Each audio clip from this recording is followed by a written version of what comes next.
This is the Tree of Life, Season 7, Chapter 1. In this episode, we will be talking about the dimensions of concealment. To begin, in past episodes, we talked about how structures created by affirmation are constructed upon direct ground which is affirmed. Whereas, negational structures involve a contingent structure constructed upon one direct ground experience negating another direct ground experience. In this episode, I would like to clarify the structure of direct ground experiences.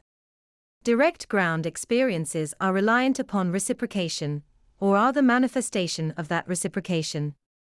They are always bifurcated, which is to say, that direct ground experiences are always paired. In the left-handed variant, person 1 is the initiating party, whilst person 2 is the reciprocating party. In the right-handed variant, person 2 is the initiating party and person 1 is the reciprocating party. These two versions of the common experience occur together, simultaneously, one on top of the other. Which is to say, that negation can act on one of the direct ground variants, the other variant, or neither. Which is to say, that negational structures can be asymmetrical, or they can be symmetrical.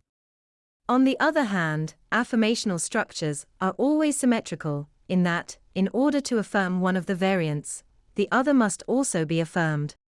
Now, the handedness of the structure is important because it reveals something about substitution events.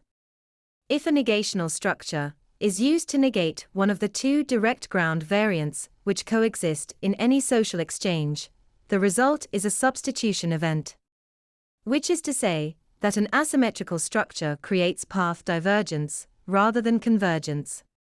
In other words, when only one of the two variants is negated, the result is two distinct paths, one of which is a dissonant consensuality, i.e. the path in which the direct ground variant is negated, and the other which belongs to the conjoined consensuality. Now, these substitution events typically occur whenever we are not acting pursuant to an archetypal consensual role. Since archetypal consensual roles are constructed upon affirmational, or archetypal structures, we can see that these role-based actions provide opportunities for resubstitution of the conjoined self which diverted from the original negation event.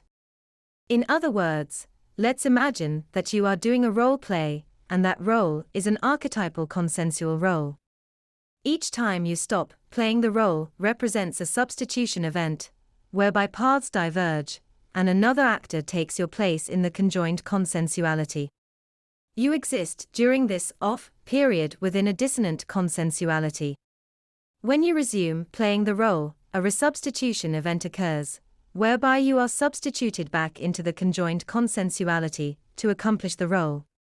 In other words, negational structures cause path divergence and dissonant spaces, but these events manifest either as substitution out or substitution in within the conjoined consensuality.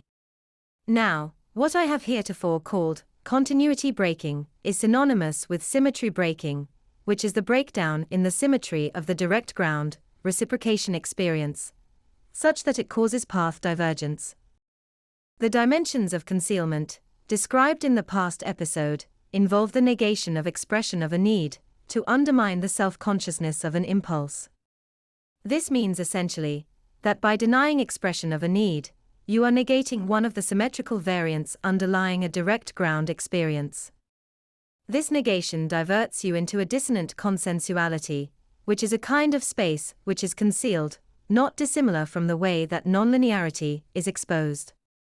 But, since we can see that nonlinearity permits path convergence through deference and reciprocation, nonlinearity involves the resubstitution of self into the conjoined consensuality, whereas concealed spaces represent the diversion of self out of the conjoined consensuality.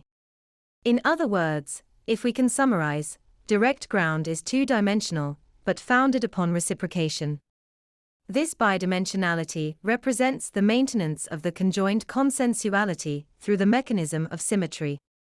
In the absence of this symmetry, negational structures permit path divergence, but continuity is preserved within the conjoined consensuality by substitution of some other actor in the place of the diverted actor.